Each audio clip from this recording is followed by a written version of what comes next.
चलाते थे, लेकिन शायद होनी को कुछ और ही स्वीकार था। राजा किशनराज का आकस्मिक निधन हो जाता है तो उनके एकलौते पुत्र सभ्यराज को राजगद्दी पर बैठाया जाता है। सभ्यराज भी अपने पिता की तरह बहुत ही प्रतिभाशाली था। वह कुछ समय में ही राज्य की सारी बागडोर अच्छे से संभाल लेता है।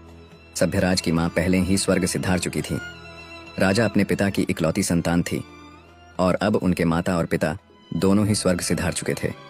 समय समय पर राज्य के सबसे पुराने और वफादार मंत्री काशीराम मार्गदर्शन किया करते थे और राजा अपने राज्य के सबसे पुराने मंत्री काशीराम को ही सब कुछ मानता था।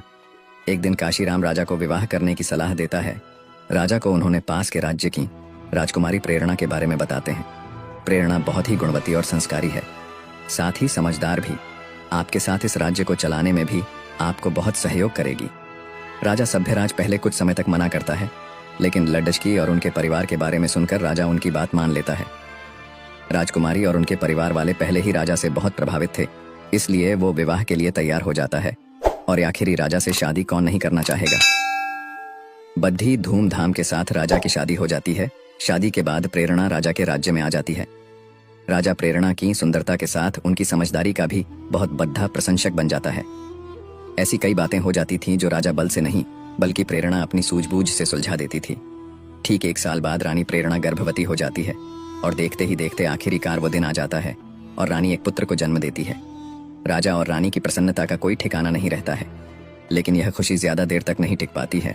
नवजात पुत्र कुछ ही घंटों में मर जाता है। राजा और रानी के साथ मंत्रीगण और सेवक सभी बहुत दुखी हो जाते हैं। काशीराम राजा को हौसला देते हुए कहते हैं कि भगवान की मर्जी के आगे किसकी चलती है, आप खुद को संभाले और रानी को भी हौसला दो। राजा रानी को हौसला देता है। बुरा समय निकल जाता है। राजा और रानी उस दुख से उभरने लगते हैं। कुछ समय बाद फिर रानी गर्भवती हो जाती है। समय आने पर फिर रानी एक पुत्र को जन्म देती है, लेकिन इस बार भी उसका पुत्र कुछ घंटों में ही खत्म हो जाता है। राजा रानी को लगता है कि ऊपर वाला उनके साथ ऐसा क्यों कर रहा है। विरोधी राजा और शत्रुओं ने राजा की इस अवस्था का लाभ उठाकर राज्य पर हमले करना शुरू कर देते हैं। राजा के निजी जीवन में इस परेशानी का प्रभाव कई बातों पर पड़ी दिखता है। राजा अपना कुछ राज्य हार जाता है। राज्य की जनता का भी राजा से विश्वास कम होता जा रहा था। बातें हो रही थीं कि जो अपनी संतान नहीं बचा पा रहा है वो राज्य को कैसे बचा पाएगा। इन सारी समस्याओं के बीच रानी प्रेरणा अपने प्रयासों में लगी हुई थी। वो राज्य में जा जाकर राज्य के नागरिकों से मिलने लगती है। रानी क्या कर रही है ये किसी को पता नहीं चलता है। फिर करीब 6 महीने बाद वो राजा को बोलती है कि अब हमारी संतान की मृत्यु नहीं होगी, लेकिन उसके लिए आपको मेरी बात माननी पड़ेगी। राजा पहले ही जानता था कि रानी बुद्धिमान है और उसका कहना मानना हमेशा ही उनके लिए अच्छा रहा है।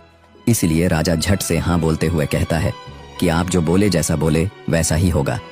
तब रानी कहती है, आज रात के बाद मैं अज्ञात जगह जा रही हूँ और संतान प्राप्ति के बाद में उचित समय पर वापस आ जाऊंगी। आप मुझे ढूंढने का प्रयास मत करना।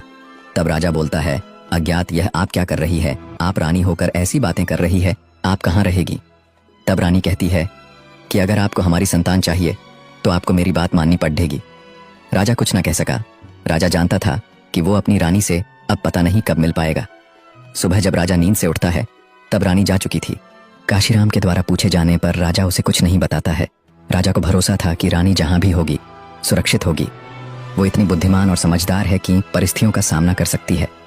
साथ ही उसे यह भी विश्वास था कि रानी जो बोल के गई है वैसा ही होगा। उनकी संतान इस बार जीवित रहेगी, इसलिए राजा अब अपने विरोधियों से निपटने लगता है। राजा उन दुखों से बाहर आ चुका था जिसके कारण उसे इसके अच्छे परिणाम मिल रहे थे। फिर एक दिन अचानक लगभग 10 माह बाद एक सुबह रानी गोद में बच्चा लेकर राजमहल आती हैं। उनकी गोद में करीब 1 माह का पुत्र था। राजा की खुशी का ठिकाना नहीं रहता है। राज्य में उसने सभी को निमंत्रण भिजवा देता है। राजा ने रानी को धन्यवाद देते हुए कहता है, यह आपने कैसे किया और हमसे क्या गलती हो रही थी? तब रानी बोलती है, उचित समय पर आपको सब बता दूंगी। राजा अपने महल में नए मेहमान नन्हे राजकुमार के साथ खुशी से जीवन व्यापन करने लगता है। साथ ही राजा हारे हुए राज्य को भी अपने अधीन में वापस कर लेता है। लेकिन पुत्र के आने के बाद रानी में बहुत सारे बदलाव आ जाते हैं। रानी अब पहले जैसी नहीं थी।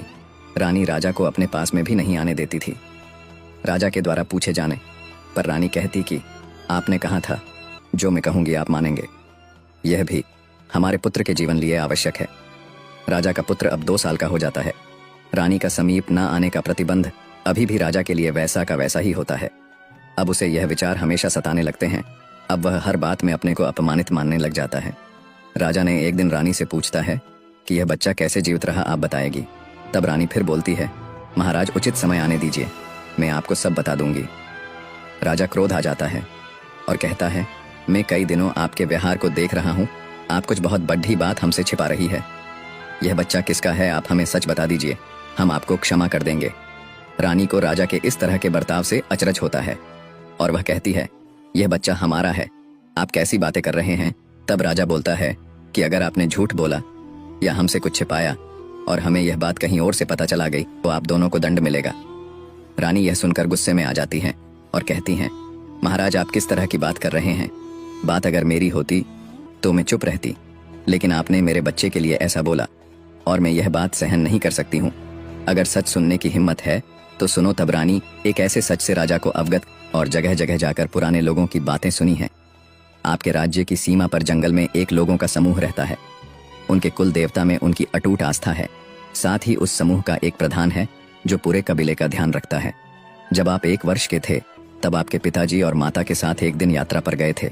बग्घी से यात्रा करते समय उस कबीले की एक महिला जो गर्भवती थी, बग्घी से टकराकर मृत्यु को प्राप्त हो जाती है, जिसके परिणाम स्वरूप उनके प्रधान ने श्राप दिया था कि अब से उनका वंश आगे नहीं बढ़ेगा। इसी वजह से आप भी अपने पिता के एक अकेली संतान हैं और इसी कारण हमारी संतान नहीं बच पा रही थी।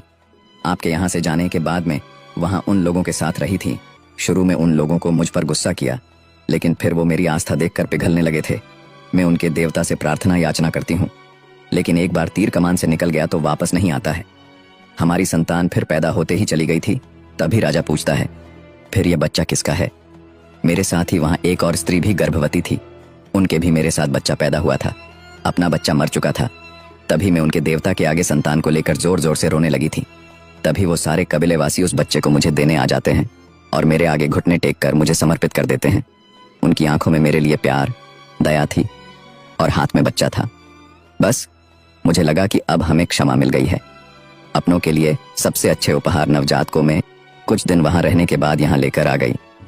आप अपना बच्चा ना होने से कितने दुखी थे। उन लोगों की दया और महानता तो देखो।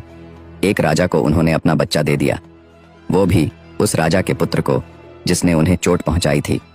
मुझे लगा कि इस बच्चे को जीवन भर अपार स्नेह देना ही हमारा प्रायश्चित है। राजा यह सब सुनकर कुछ बोलने लायक नहीं रहता है। वह खुद को कोसने लगता है और कहता है, मैं तो आपके क्षमा के लायक भी नहीं हूँ। अपने परिवार पर लगे इस श्राप का मुझे पता नहीं था और मैं आपके बारे में क्या क्या सोच रहा था। मैंने आपसे विवाह करके आपके साथ अच्छा नहीं किया है, मुझे क्षमा करें। तब रानी कहती है कि शायद मेरे द्वारा ही इसका पता लगाया जा सकता था, भगवान मुझे इसलिए ही आपके पास भेजा हो। फिर राजा रानी के साथ वहां उन सभी से भेंट करने और क्षमा मांगते हैं और उनकी दया को स्वीकार करते हुए उस बच्चे को बहुत प्यार